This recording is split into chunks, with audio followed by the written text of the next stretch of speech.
Okay, guys, thank you very much for showing up. My name is Farhat, to those who don't know me. Today it's going to be my farewell lecture here at Copenhagen University and hopefully in academia. And I'm going to talk about metagenomics and genomics and some tools that I've developed for this analysis. So they are not perfect tools, but they are stepping stones toward digitalization of these bioinformatics solutions. But by definition, meta comes from a Greek letter, which means to go beyond, transcend. And when you basically try to cultivate some bacteria and the conventional media that are available in the lab, you only get around 5% of them, 96-95% of them are there. You can see their effect, their DNA materials, but you cannot grow them. So what do? Therefore, we basically like samples from soil, from food, from plants, whatever, human skin. So we go for metagenomics, beyond the conventional genomics, okay? So by definition, we have two types of metagenomics. One is the amplicon-based metagenomics or targeted metagenomics, where we target a certain part of the bacterial genome or microbial genome, like in bacteria, 16S subunits of ribosomal RNA. Or you just basically shotgun the whole DNA. So you extract the whole DNA and then try to identify and classify all the DNAs and assign them to certain taxonomies based on the database. So for targeted 16S RNA gene, we are basically looking at the circular genome of the bacteria, which is they have one chromosome, and in it they have a certain region, which is about 1500 base pair, which codes for the ribosomal RNA. Okay, so we don't touch the ribosomal RNA, we're touching the gene that codes for a ribosomal RNA subunit in the bacteria, in the genome. And it has basically shown that it's completely unique for bacteria. And then inside bacteria, they have it's conserved enough to basically discriminate between bacteria or eukaryota, for example, prokaryota and eukaryota. And also it's variable enough. It has 9 hypervariable regions that you can basically use for basically phylogeny assignments. So to see that, okay, there are bacteria, which phylum of bacteria, okay, which class of bacteria, which species, very rarely. And then it's basically like a fingerprint, like the barcode. All of them have it, but when you look at them, they must be different. Hypervariable region V4 basically has the most classification probability, and V1 to V9, which is the whole region, which we, with our primers and our sequence technology, with Oxford Nanopore technology, we are going down here to this end. With Illumina, sometimes V1, combination of V1 and V3, they're giving you the best results if you can. So after you did the sequencing, when we say sequencing, you are basically translating those DNAs inside the sample, like we call them DNA molecules, the bases, into a computer image or computer noise. And then from that, you translate it to human understandable letters, A, C, T, G. And then you enter the sequence variants, okay, by classification or binning them or denoising them, and then you do the taxonomy assignments, and from there on, which microgroup does, you do the statistical analysis and bioinformatics. For quality control, you need to know that the machine spits out, if it's base coupled, FASTQ files, which is basically a FASTA file with quality score. Okay? So if you open a FASTQ file, this is a FASTQ file coming out of Oxford Nanopore, OMT Oxford Nanopore sequencing machine. And if you just open it, you can see that some basically gibberish letters at the very top. So we can read this like 4 lines. Line number 1, line number 2, line number 4, which is a plus sign, and line number 3, 4. Okay? So this is the ID of your read. There are actually a lot of good information, like for example, it's telling you this is the 14,000 reads that went through the channel, and this is your channel number, and this is the start time, okay? And this is the base call model version. Later on, if you want to basically do some polishing by Medaka, for example. And it's giving you that this read belongs to barcode 7, and barcode 7 is sample 7, okay? So we know what barcode 7 stands for. Probably it's for human, probably it's for mice or whatever. If it's human, it's Parkinson, it's whatever. So this barcoding, you basically add these barcodes during the library preparation, okay? So you pull everything together, we call them multiplexing them, and then later on, using this barcode, you demultiplex them. So saying them, okay, this read goes to this sample, and so on and so forth. Okay, that's why nowadays we can basically have high throughput data thanks to this barcoding system. Anyways, this is your actual sequence, which this is for 16S RNA, it's about 1500 base pair, right? If you counted. Okay, not. Anyways, and then the plus sign, and then here is very important. This is the thread score for each nucleotide. Okay? Right? So why do we use this instead of using the actual number? If you use actual number, it will be like super heavy. Instead, we are using these Unicode letters, and then later on, if you want to read that, you can translate it basically to their corresponding numbers, Unicode numbers. In Python, for example, you can use OR, and then you have an offset of 33. I will show you why. And then you basically subtract the 33, then you'll settle on the actual thread score. And then in R, you can use that function. And then by passing it into this equation, this is going to be your thread score, Q. And then this is the read length, which basically is the length of this read, whatever it is. Then that will give you the probability of this read to be erroneous or actual biological value. Okay? Then with that, you can calculate it like if you have the thread score of 33, for example, you have this error rate, which this is the probability of the degree of your certainty, which is a very good one. Okay? In Oxford Nanopore technology, it's a rare tail, but in Illumina, this needs to be a lower quantile. And then what is this number? Sorry. These numbers are basically these American Standard Codes for Information Interchange, ASCI. So you can see that ASCI starts with, if we have probability of error 1, which is the probability of biological variant 0, we already have 33. So that's why we subtract that 33 from it, okay? So and this exclamation mark. Newest flow cell of Oxford Nanopore technology, which is R10, right? R1041. That the mean and median are standing around here. They have improved it. The tail used to be like here. The distribution used to be like here. So if you had 7, quality score of 7, it would be perfect. But now it's 16, and they have improved it, and they're actually improving it constantly while they're reducing the cost extra.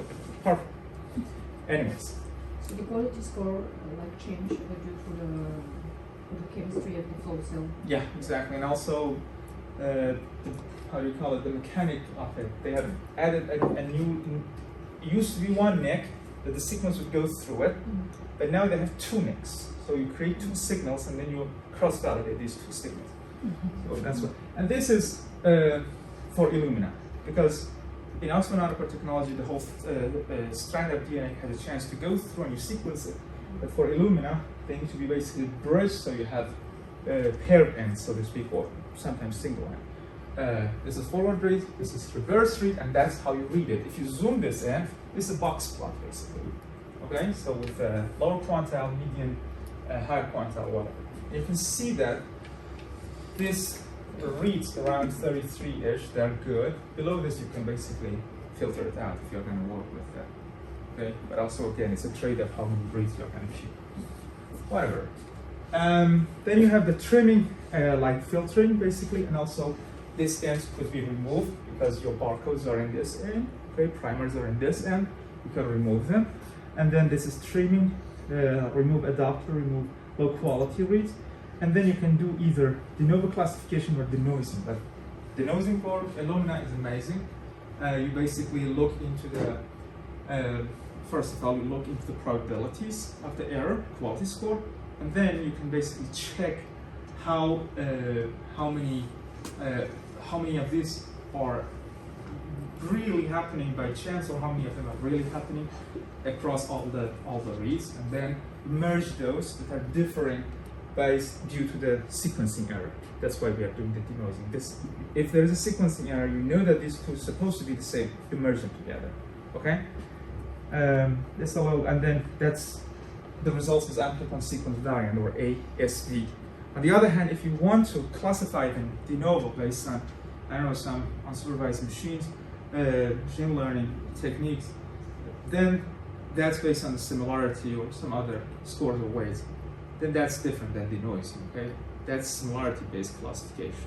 And then in classification, we have a cutoff of 97% identity. So if you have two species, closely related species, if they have only 1% difference in their nucleotide, amplicon, you cannot discern that these two belong to different species, but instead you classify them as the same species. Okay? But in ASV, however, which is good if you can go for that, you can identify up to 99% identity. Mm-hmm. This is an ASV table or OutU table, operational taxonomy unit table. Okay, it's basically count table, population table. How many people are in this class? How many people are in the other class? How many people are somewhere else? Whatever. Population. So it's a discrete distribution, positive distribution. You have 0 sequence, or 1 sequence, or 1,000 sequences. You don't have 1.5, right? Mm. So, this is the sample. The sample, the barcode, BRK. So remember I said that we tag each sample with barcode. So this is unique barcodes. Column sample, rows, sequences. Okay? And each sequence, in this case, they have been already assigned to their corresponding taxonomy. And then, for example, this is for Corybacteria. Okay, and in this sample, we have a lot of Corybacteria. This one, more or less the same. Okay. Another thing is your metadata or mapping file. So the more data you have about the design of your experiment, the better chances you have to detect any potential variances induced by an environmental variable into a microbial. Okay, don't go for 6 and that's it.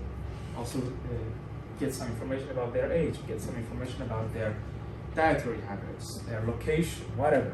That's called metadata. And in the metadata, the row names correspond to the samples. Okay, it says this sample, which is called barcode 1, belongs to group treatment A, whatever. Right? Another thing is your representative sequences. So once you denoise or group this as their operational taxonomy units will give you basically these sequences, and then you can quantify them, how many of these sequences are present in this barcode, and so on and so forth. Mm. And then, of course, this is the taxonomic classification table, which you have 7 columns, and each column stands for one taxonomy level, from kingdom down to species, or maybe strain in future. And then this is the name of your OTU or ASVs. You see, these names need to be corresponding to each other. The basic things that we need to be aware of is data pre-processing. Okay, so you need to clean up low reads, low quality reads, something that is happening due to chance. For example, if you have 2 groups, treatment A and treatment B, and you know that in treatment A you already have 10 observations, and in only one of them you have a certain bacteria, so what would you do? I would probably remove it, because it's a control study and I have a good difference stuff. Those kind of singletons, okay? Mm-hmm. It's preparation. And then once you're done, you are going to look into the differences, the variances within sample. Okay, so this sample and this sample, which belongs to group A, how different they are, how even the distribution of the taxa is, and how rich it is, how many taxa is in. We call it alpha diversity. We look into the within sample diversity. So if we are one sample, this class, looking into the diversity, like the variance that is among us, okay, or the mean differences in this classroom, this is alpha diversity. And if you want to do the same thing compared to the other classroom, like pool all the variance, this is NOS compared to the other classroom, that's what we call beta diversity, okay, or compositional analysis. And then what causes this differences between treatment A and treatment B, then you are going to dig a little bit deeper and look into those certain sequences that have been differentially abundant, and that's what we call a differential abundant analysis. Okay? Now we are going to the genomics part. What's the difference? In genomic parts, you are basically putting a loop on one certain isolate, okay? In this case. Or if it's all of them, that's whole genome, shotgun metagenomics sequence. But in any case, it's whole genome, okay? But this one, we're not going to talk about shotgun metagenomics, I'm talking about genomics. It's one single isolate. So you have a, I don't know, Propionibacterium flagerensi, and then you want to look into the differences between the same species, differences in the strain of the same species, okay? Then you are basically having a pure isolate, okay? But you are going to sequence the whole genome, and then you don't amplify. I mean, in some library preparation, for example, we PCR it, I think, if I'm not mistaken, right? We have the PCR in Oxford Nanotechnology. So we have native, it's completely long read. We have rapid, we shred the DNA a little bit, up to a few thousand kilobase, right? 6,000 base pair. And then you basically sequence it, and then you assemble them together. So once you get the reads, those reads that I showed you, gibberish layers, back from the machine, then you need to put them back together, because we don't still have a technology that can read the entire genome of a bacteria, which is, I don't know, up to sometimes 6 million base pairs. Okay, so it's a lot. What we do, we break it all up. For Illumina, it's 500 base pairs. It's nothing. Okay, for Oxford Nanopore technology, we can go to up to probably 100K, a little bit below 100K. Let's be on the safe end. And then for PacBio, which is basically the Bible of the golden standard of sequencing technologies nowadays, that can go for up to many thousand, 100,000 hits. Anyways, we get these shreds, shredded DNA pieces, and now we need to put them together to reconstruct the whole scaffold of the bacterial chromosome. What is this called? It's called assembly. The most challenging thing in bioinformatics.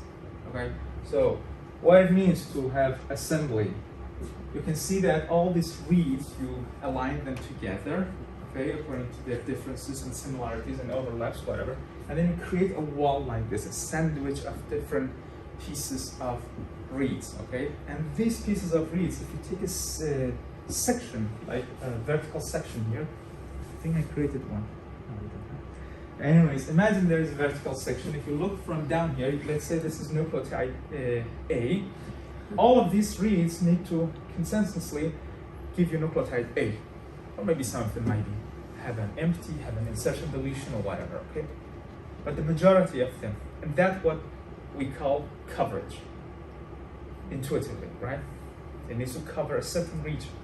And coverage, if 1, empty, 2, 3. What is the coverage for this region? 3. Is that enough? No. You need to have coverage at 40 for a good assembly to happen.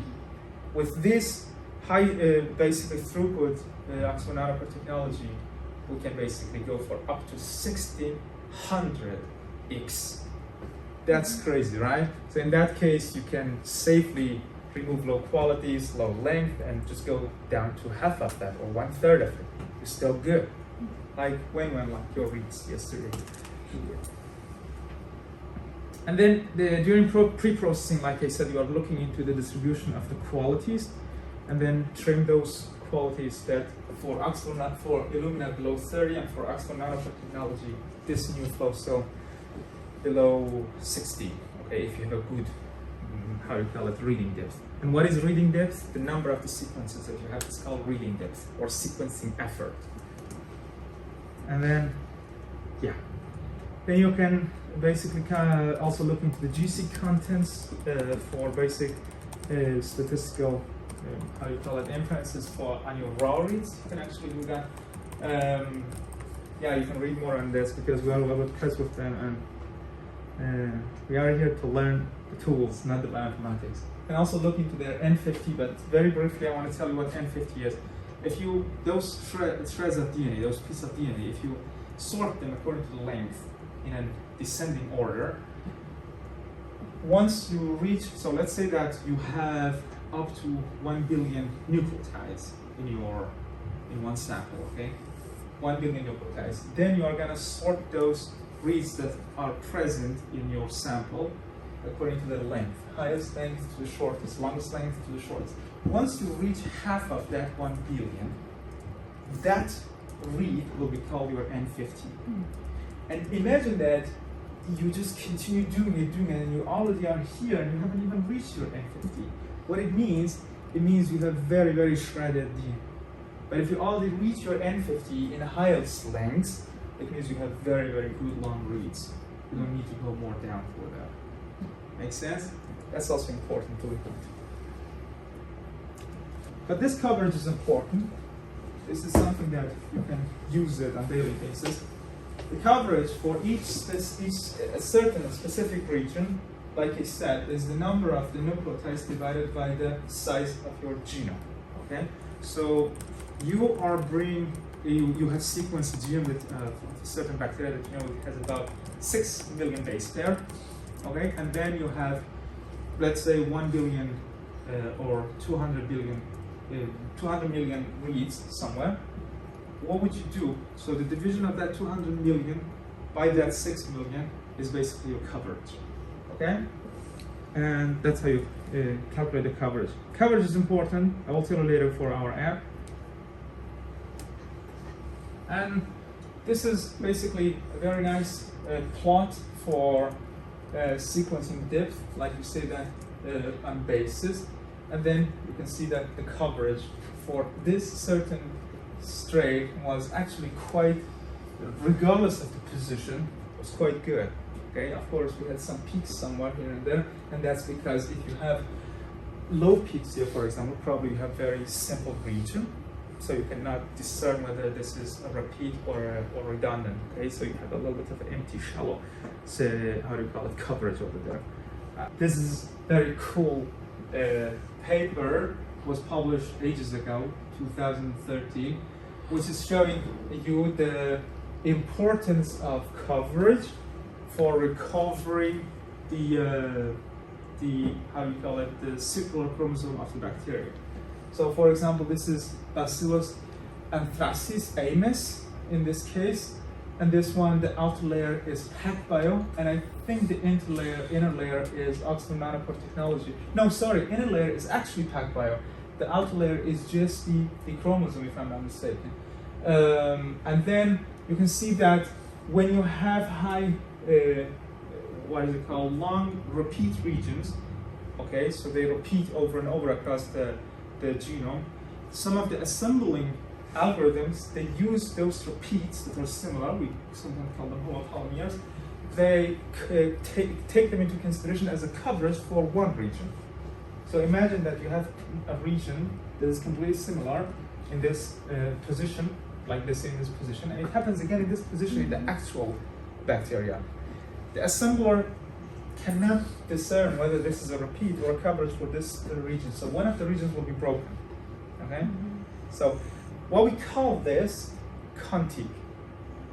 Contig is basically the contiguous genome that you succeeded to recover during assembly. That's why we call them contigs, okay? So if it's contiguous like this is more contiguous. Of course, it's still not, because they have a lot of repeats. So you can see that 5 to 5 kilobase pair repeats are here. You can recover them. But when the repeats are going higher, over 7 kilobase pair, it's really, really difficult for reconstruction, like this one, for example. Right? And that's why you need to have, sometimes they're using hybrid assembly or hybrid polishing assembly by Illumina. Another thing about sequencing depth, sequencing effort, what you said, like how many reads should you recover? I talked about 1 billion, right? Look, they went to 1 terabyte here. And this is a good example of complex environments with low abundant species like a certain lake, a certain volcano, or a certain, I don't know, wherever. For example, let's take this green one, which is Peru tropical forest. So it says that you really keep sequencing. You are already in 1 gigabyte and you have estimated average coverage for 20%. This is nothing. You need to already go to 10 gigabyte before you see some meaningful coverage. So it really depends on your environment before you decide on the coverage, okay? Then another step, once you have recovered your config, you can do the taxonomy classification, which bacteria does this belong to, and then you could do the genome annotation. So you annotate the genome, each region, forward, reverse, strand, this, for example, certain region, what is it code for? You find the gene and also the product of that gene, okay? That's called annotation. And then you can also do some post-assembly quality check for contamination by Check'em, which is an amazing standalone tool, basically, which takes your query of the sequences, bind them together based on their placement into an already established phylogenetic tree, and then does some hidden Markov modeling, and then the one with the highest hidden Markov model will be accepted in that certain clade. That's how it binds them together, okay? In a certain, of course, lineage level. And then with that, you can see the completeness, how complete the genome is compared to the reference. For example, this is the clade reference, how complete it is, how contaminated it is, and then you can also see how heterogeneous it is, okay? Is it very diverse or is it very closed? What an ending. So thank you very much for your attention. Any questions?